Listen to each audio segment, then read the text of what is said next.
You know what I love? Beating the shit out of people. In games.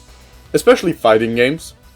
And while I do enjoy some Street Fighter and King of Fighter and Virtua Fighter and whatnot, I've always been particularly fond of Arc System Works' Guilty Gear. And also BlazBlue. More so Guilty Gear, but I especially love XXX and Core Plus R. Some of the most fun I've had playing a fighting game stems from this one. Though I'm not too keen on XR due to personal grievances. I'd like to think that I'm at least pretty decent at the game, but I'm also a Baiken main, so that probably means I don't deserve any human rights and need to be sacrificed at a stake. Aside from the core fighting games, Guilty Gear is home to a myriad of very weird spin-offs. Today, I'll be taking a look at a handful of them. Please keep in mind that it is impossible for me to showcase all of them due to me not wanting to replay Overture, ever, not owning a Japanese iPhone from the year 2007, and not being able to purchase DSiWare games anymore. If any of you know how to time travel, please let me know. Let's start off simple, with Guilty Gear Petite, on the Wonder Swan. Now you might be asking, what the fuck is a Wonder Swan? And to that I say, we don't ask these kinds of questions here. This is more or less a port of Guilty Gear X, using that game's roster, or at least a fraction of it, and featuring a new character called Fanny, who has some sort of connection to Faust that I am not too sure of.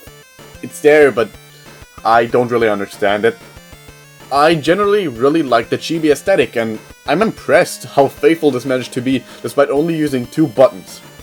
Well, 3 if you count the activation of the instant kill mode. But of course, for every good thing, there always has to be a bad thing. Because God hates me, apparently. Anyone who's ever played a Wonder Swan game before probably saw this coming, but the music is horrible and borderline ear-piercing. It's all rearrangements of songs from Guilty Gear X, and it has one new theme, being Fanny's.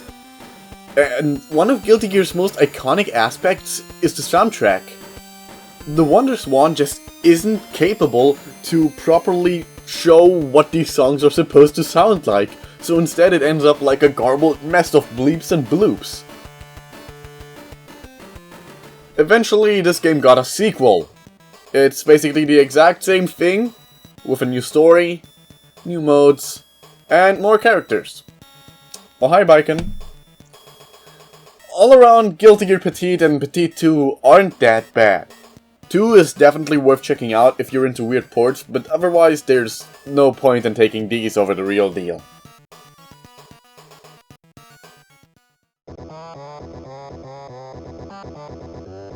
Since we're already on the subject of weird ports, here's Guilty Gear X, running on the Game Boy Advanced. This is a thing that exists. Now the first thing anyone playing it will notice is the fact that the music was composed entirely with fart samples, taken directly from your obese mother's fat ass. That aside, this is an incredibly solid port. All the buttons are there and accounted for, the entire roster from X is present with their full moveset, the game runs smoothly, and the sprites don't look half bad. I vastly would have preferred another chibi-styled game, but hey, this isn't half bad at all. Once again, there's no reason to pick this over the original. However, it's there if you are into this sort of thing and want to scratch that Guilty Gear itch on the go.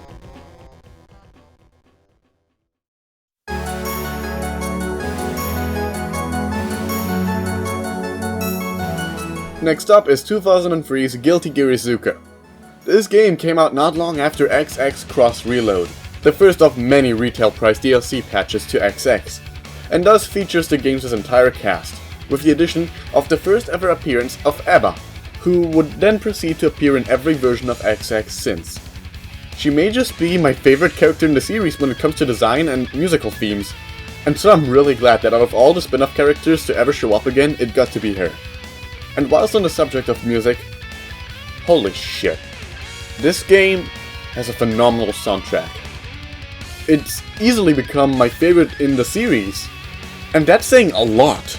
Because X and Core Plus R and XR Draft 2 have phenomenal OSTs.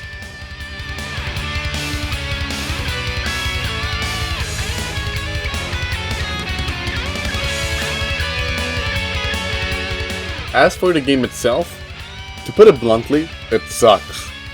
For the record, I'm gonna be playing the PS2 version, as that is the one I own, and I am not paying $10 for the shit on Steam. So for whatever ungodly reason, they decided to make this game for players, while keeping the important things like camera movement, movesets, and the core gameplay the exact same. Now obviously this sounds like an awful idea, and it is. So what was their solution? Adding a turnaround button, of course, and back attacks. To make things even more confusing, there's now a back and a front row system. Now from just listening to this, it doesn't sound that bad. At most it'll kill the pace because you constantly have to manually turn around and swap between layers. And that is true if you're playing one-on-one. The second a third, or god forbid fourth player joins the fray, everything devolves into pure chaos. The screen isn't nearly big enough to account for this many players, and more often than not, you'll get sandwiched between two opponents with no real way of getting out. It's a gigantic pain in the ass, and could have been handled way better. Maybe it's fun if you can get friends to play it with you, but good luck convincing anyone to put up with your Guilty Gear bullshit. Aside from this main mode, there's also RoboKai 2 Factory. Since in XX Cross Reload, RoboKai finally got his own moveset, this RoboKai 2 guy can instead be freely customized, using moves from every character in the game, with the exception of ABA and RoboKai himself. This is really cool actually, and I'm honestly really disappointed that the mode has never made a reappearance in any of the main games. It's incredibly fun, and if Tekken can do it, I'm not sure why Guilty Gear can't. Now there's one more mode in this game, and it's basically a fundamentally different game entirely. It's called GG Boost, and it's a beat 'em up. Yeah, no, this is like straight out of Tekken Force, but somehow it works. The turnaround button is actually functional here, and you never get sandwiched between enemies as the stages are big enough to allow for leeway. And while some characters absolutely don't work in this mode, like Baiken, it can be a real blast as Soul or Chip. It's still nothing special, nor is it worth your time, but I imagine one could have a really good time with this while streaming or playing with friends or something. So after the grand disaster that was Girizuka, what is the next logical step for a spin-off? Well, repeating the same mistakes on much weaker hardware, of course. Dust Strikers sucks. I've seen people defend it multiple times online, and frankly, did we play the same game? Well, first things first, this game came out in 2006 and is unsurprisingly modeled after Girizuka. The cast is identical to that of Girizuka, with the exception of ABA and RoboKai 2. Once again, we have 4-player combat with the classic movesets. Both the S-screens are utilized, giving the game a lot of verticality. And now there's an auto turnaround.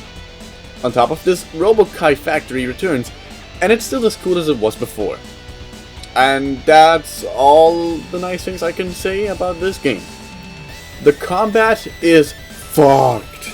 Every special character input is now fully dedicated to the A button, with the moves being executed in similar ways to, say, Smash Bros. But because the directional inputs are based on the character and left and right inputs are separate moves, it leads to a lot of moments where you'll be stuck in a corner trying to use one move and instead ending up using another. The auto turnaround makes this even worse because unlike in Girizuka, the inputs are never the same in both directions but mirrored. There is absolutely no reason why there couldn't have been a turnaround button alongside the auto turnaround to make minor adjustments mid-match. The simplification of moves ends up hurting the game more than it helps it. And to make matters worse, the game doesn't allow you to remap your button layout. You can only pick one of 4 preset layouts, but they never feel quite right. And A is always dedicated to special moves, no matter what. On top of this, there's also a specially dedicated button to Roman cancelling. In a game like this, it's completely unnecessary and should have instead been used for dust attacks or turning around. The music is also incredibly lackluster, with arrangements of songs from XX that sound pretty shit. But despite all its flaws, I still managed to have some fun with it. And that is thanks to the minigames. There is no reason for them to exist, but we might as well talk about them.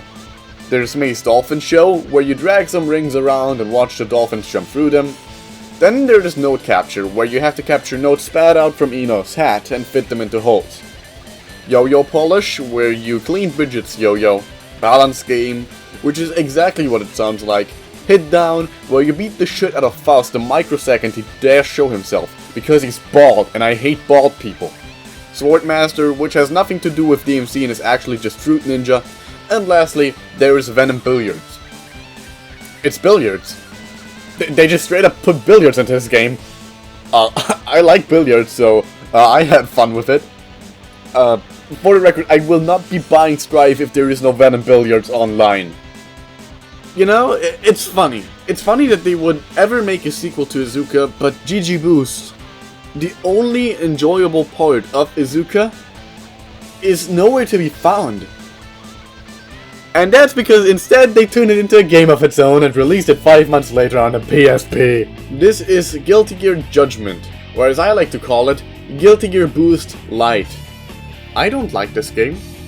For starters, it once again features the cast from Guilty Gear XX with the addition of the titular Judgment. All around, this game has a pretty interesting story, and everyone's moveset has been adjusted to fit better into a beat 'em up.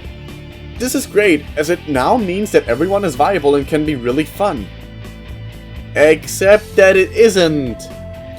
Chip is still a blast, but everyone else fumbles, including Soul.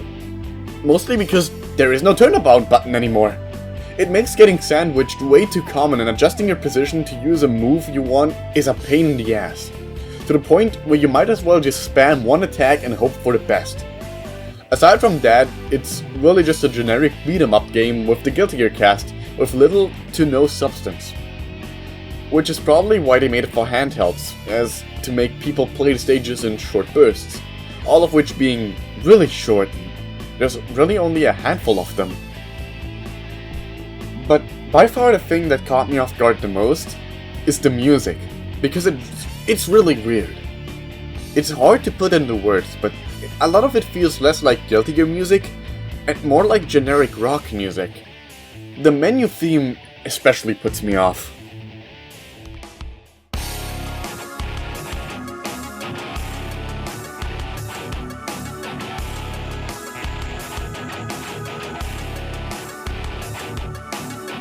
There's also a 2-player co-op mode, which I didn't get to try. Once again, finding people willing to put up with weird bullshit like this is nearly impossible. In conclusion, this game is shit, but still worth buying if you want to play Guilty Gear on the go, because it has the entirety of X2 Cross Reload in it.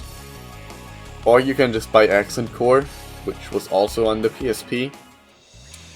With that said, I thank you all for watching, and I'll see you next time. Until then, I'm gonna go get my ass kicked some more.